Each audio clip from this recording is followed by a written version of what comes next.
Patricia Aufderheide quotes, "Documentary is an important reality-shaping communication because of its claim to truth. Documentaries are always grounded in real life and make a claim to tell us something worth knowing about." The term documentary was first devised by documentary pioneer John Grierson in 1926, the founder of the British documentary film movement. Since then, history has generated the 6 modes of documentary defined by Bill Nichols. These include the expository, observational, poetic, participatory, performative, and self-reflexive mode. Nichols describes these as the 6 modes which establish a loose framework of affiliation within which individuals may work. They set up conventions that a given film may adopt, and they provide specific expectations viewers anticipate having fulfilled.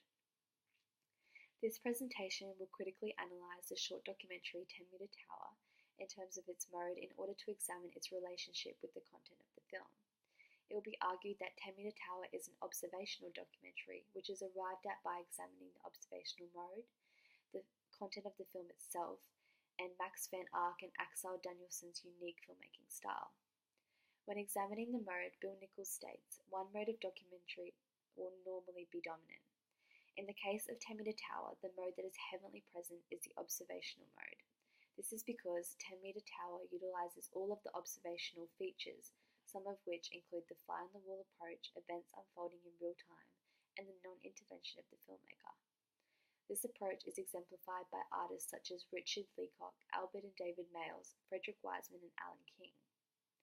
Early observational films such as Chronicle of a Summer or Primary are examples that have sparked innovation leading to a new standard of observational mode practice seen in films like 10 Meter Tower. These films were released in 1960 and were part of the era of the observational documentary, which Della Brusi says focuses upon the present and the actions unfolding within the filmmaking process.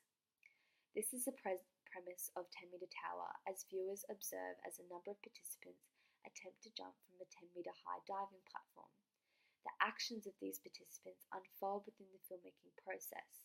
The filmmakers take on the fly-on-the-wall approach, allowing this event to unfold in real time without the intervention of the filmmaker. The observational mode remains extremely influential for both its style and content of documentary. Long after its period, the theory behind the mode remains a prevalent resource. These foundations allow documentary films to be distinguished from one another because of its principles, which act as a base to support a single mode. The content of 10 Meter Tower has a specific relationship with the observational mode. The content of an observational documentary is to feature no voiceover narration, transparent editing, no arranged interviews, sync sound, natural light, and feature real locations driven by an event. 10 Meter Tower inhabits these constraints in its entirety. There is no voiceover or narration present within the film, but rather the dialogue of the participants act as the voice throughout. This is exemplified right from the beginning of the film, where a female participant expresses her emotions by saying, "uh-oh," when looking over the edge. Another example is when a male says, "don't get me wrong, but it's higher than it looks," and when a female child says, "alrighty, let's do this." Examples of dialogue are present throughout the film from a number of male and female participants of different age and race. The dialogue acts as a voice throughout the film as opposed to using narration or arranged interviews. The use of sync sound allows for this to be heard and has a strong relationship with Bill Nichols' theory table, How Can We Describe the Mode of Documentary Film?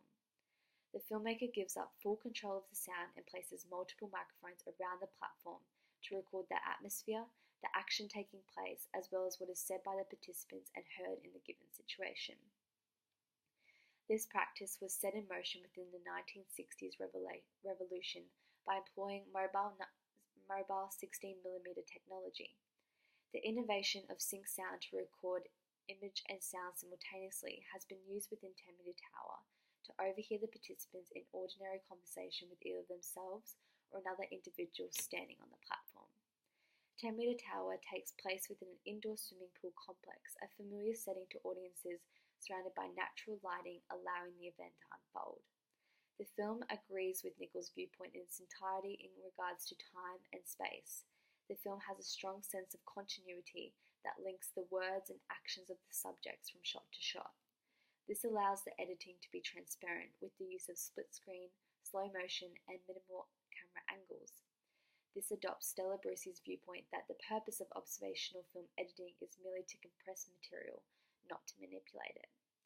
The film also agrees with Nicol's viewpoint of observational presentation by presenting its content to audiences in a tactic sense of learning by watching, listening, and observing.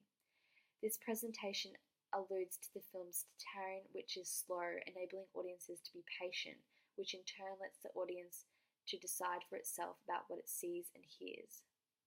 In documentary filmmaking, the content informs the mode, which in turn informs the filmmaker's style.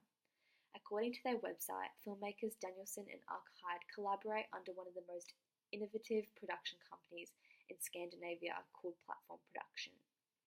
Together they have earned several awards, and their work, like 10 Meter Tower, has been seen by millions, released in 2016. Their films are distinguishable due to their minimalistic style, which is observational. This is very much reflected within their work, which they often call studies, as they refer their films as meaningful references in the form of moving images. In an interview with Daniel Pook for Short Talks 2016, Aertryck describes his personal filmmaking style as observational, as he describes himself as a very observative person. The camera is to be set and always controlled as the moving image appears in front of the camera. This premise is very much the filmmaking style that Aertryck has bared upon 10 Meter Tower, inhabiting the observational mode constraints. This style is one that is shared between both filmmakers, allowing them to have no control over what happens in front of the camera, but instead watching the moving image. This acts as the frame for the film to work within, as the image drives the story as opposed to using a classical story framework. Their work rejects this premise, as they see the moving image as something so interesting in itself, which is why their films primarily are of the observational mode. Their work strives to say something about the world, and in the case of 10 Meter Tower, they say they wanted to capture very precise images of human beings when they hesitate, when they are making a decision which is hard for them to take. This foundation is seen in many of their other works, where they take on the observational mode to inform their content. An example of this is another piece of their collaborated work called Second Deputy Speaker, a film which seeks to explore politics as it is, long, boring, and how it should be. The film is a reaction to how formative we see TV reporting set inside the Swedish parliament. These filmmakers continuously have something they are reacting to, or have something they want to say about the world, which in turn informs their style and content they produce. In conclusion, the techniques filmmakers Max van Ark and Axel Danielson use to represent reality are addressed to the viewer through the observational mode to inform its content. The exploration of real life enables the film to observe and make their own interrogated opinion on the filmmaker's vision of the world. The mode of 10 Meter Tower has influenced the filmmaker's style to portray their content, which in turn has produced a film form for the viewer to interrogate.